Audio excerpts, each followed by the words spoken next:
Do ponto de vista do dinheiro, com o tempo, eu fui amadurecendo a minha forma de explicar para as pessoas o que era preciso fazer para realmente construir riqueza. Quem tem meu primeiro livro, escrito em 2002, lançado em 2013, O Dinheiro, o Segredo de Quem Tem, talvez veja nesse livro uma visão muito matemática da construção de riqueza, com argumentos do tipo, um cafezinho por dia ao longo de 30 anos vale um automóvel, ou de repente um maço de cigarros por dia ao longo de 30 anos vale uma casa, o que é perfeitamente viável, verdadeiro. Se a pessoa investe com simplicidade um recurso equivalente a R$1, R$2, R$3 por dia, em 30 anos se constrói muita coisa.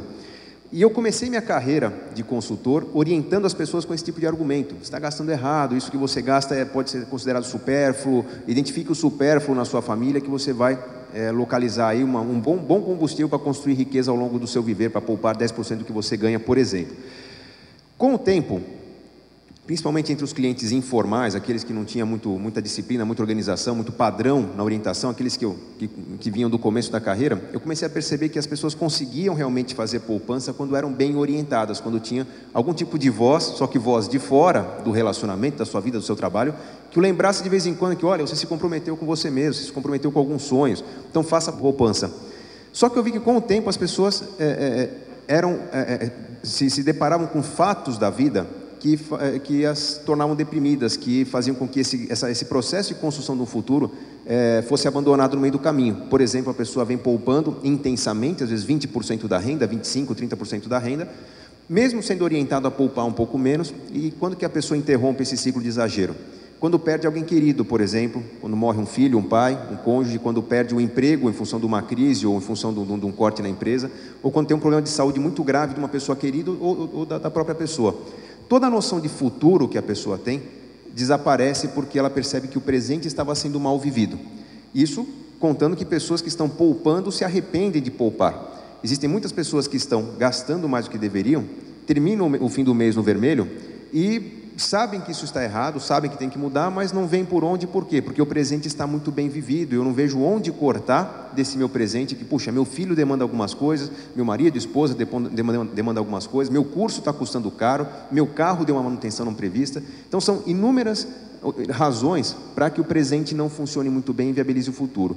Então, nem 8, nem 80, eu não devo abrir mão do meu presente para construir um futuro. Eu não devo viver um presente tão intenso a ponto de comprometer meu futuro. Agora, o que cortar? O que é o importante no dia a dia?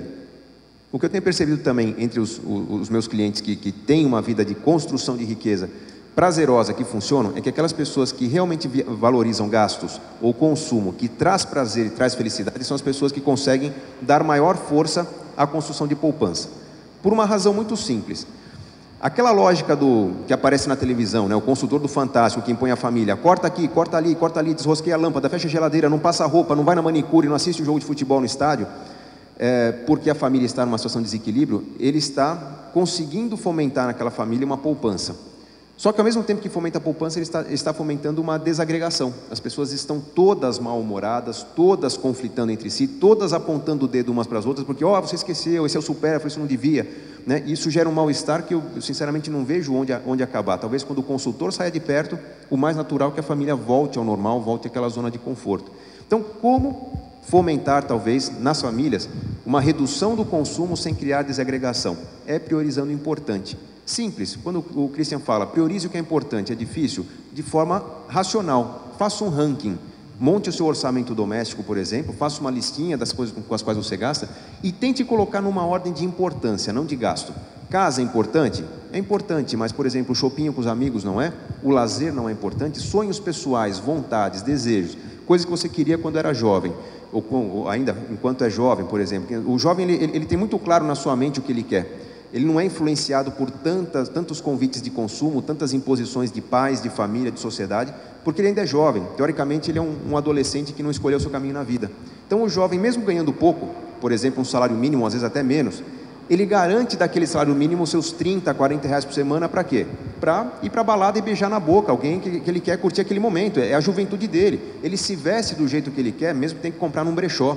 Ele faz a viagem com a galera, mesmo que tenha que dormir às vezes no ônibus ou dormir embaixo do banco da praça, porque ele está procurando os sonhos dele, mesmo não tendo dinheiro. E com o tempo as pessoas começam a ser convidadas a um suposto importante que não deveria ser mais importante do que seus desejos pessoais. Você vai casar, é importante ter casa. Você vai educar seu filho, é importante que seja uma escola de primeiríssima linha. Você vai ter um carro, é importante que tenha aquele conforto top, que seja adequado para os momentos mais importantes da família. E são vários importantes que realmente eu não posso desprezar, são importantes mesmo. E essa pessoa acaba tirando da lista de importância o bem-estar, a qualidade de vida, o namoro, a convivência entre amigos.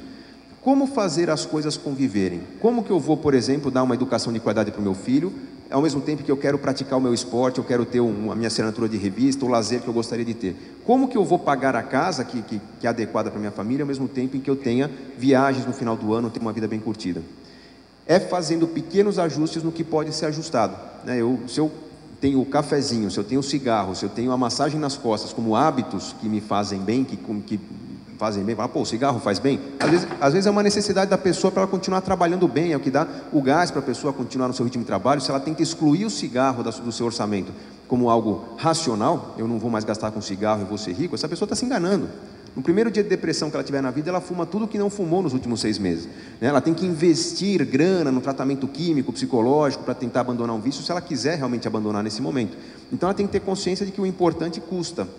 E aí, se ela realmente direciona o seu orçamento para o que custa, é importante gastar com o meu lazer de final de semana, com a prática do meu esporte, com as minhas viagens de férias, com o bem-estar da minha família.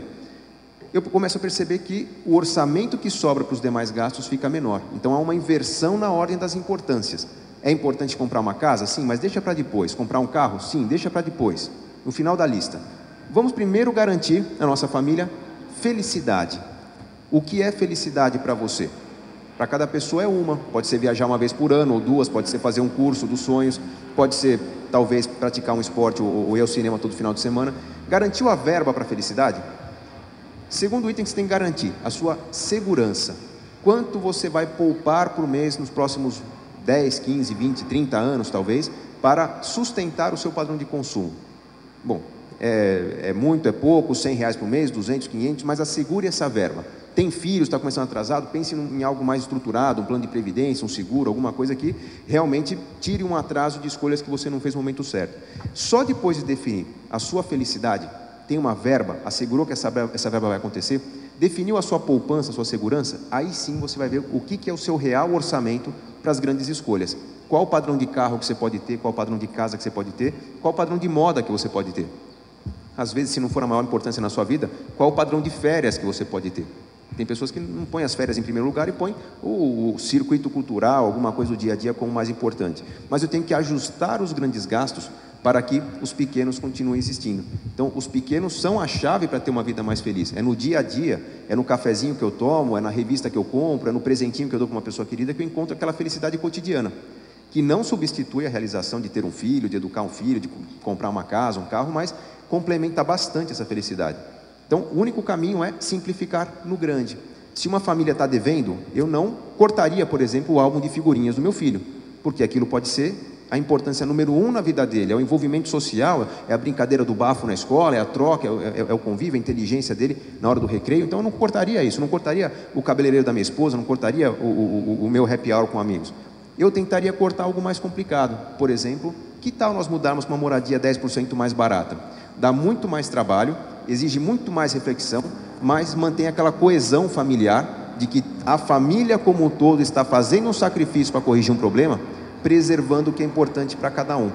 E isso requer uma longa conversa em família, preferencialmente conjunta. É quando a gente faz escolhas desse tipo que o dinheiro que está faltando começa a aparecer. E aí nós não estamos falando em cortar A ou B, estamos falando em simplificar alguns gastos para ter mais dos outros.